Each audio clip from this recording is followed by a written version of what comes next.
PM, what were your first impressions of the new car? SP, it's very interesting, very different from the cars we've seen in the last few years, but quite enjoyable. There's definitely less grip, which is very good. It's just a different challenge and I enjoyed it. Did you notice the reduction in drag and improved acceleration up that long front straight? The acceleration is pretty strong, yes, but I think the drag was similar to what we've had, so the straightaway speed was similar in that configuration. The last few years on road courses, drivers have talked about how the excessive downforce meant there was minimal amount of time between coming off the brakes and going wide open on the throttle. Has that changed much with this car? No, it's not a lot different. There's less downforce, but the braking zone hasn't changed that much, although the application of the brakes is a bit different. The way to steer the car into the corner is a bit different. But overall, we're still in the same era of car, same tires as well. The less downforce is good because your hands are more full, but the trend is quite similar. All the high-speed corners, the reduction in downforce was noticeable. Turn 1, the carousel, the car slides a lot more rather than being stuck. So there's more pedaling going on, which is good. The low-speed corners, I found the car was very good and very efficient under braking.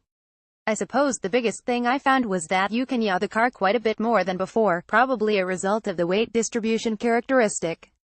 When you have a moment when the rear breaks away, it's a lot easier to catch than it used to be.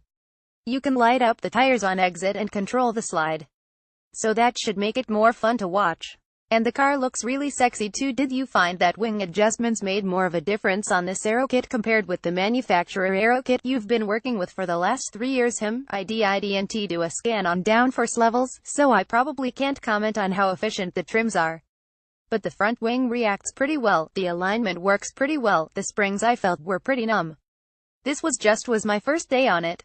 Do you think this car will help increase passing opportunities because the braking zones are longer, or because it's just going to be easier to make a mistake in these cars, or will it be because it's easier to follow another car now? Good question.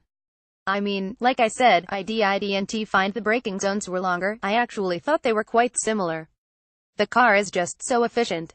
And I didn't get to follow anyone. Spencer Pagenaud and Ed Carpenter Racing's 21 was the only other car present, so I didn't get to experience the draft. So I don't know how much draft there will be or how much the air will be disturbed.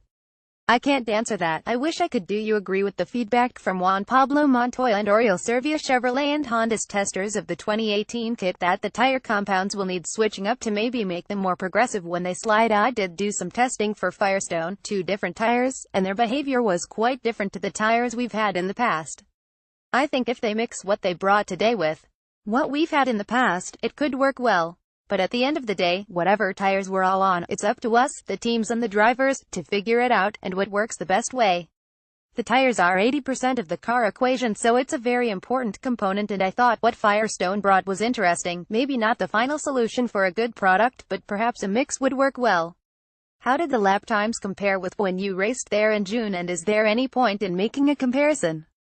It was a cold day on the track, and with only 2 cars going around, there wasn't much rubber going down. But I felt the lap times were quite decent, a couple of seconds slower compared with qualifying on reds, but that's normal because we had less downforce. But it feels like the acceleration is strong coming out of the corner, so I feel IndyCar really got the 2018 car right with this package. Definitely more emphasis on mechanical grip than aero like it used to be. Very positive.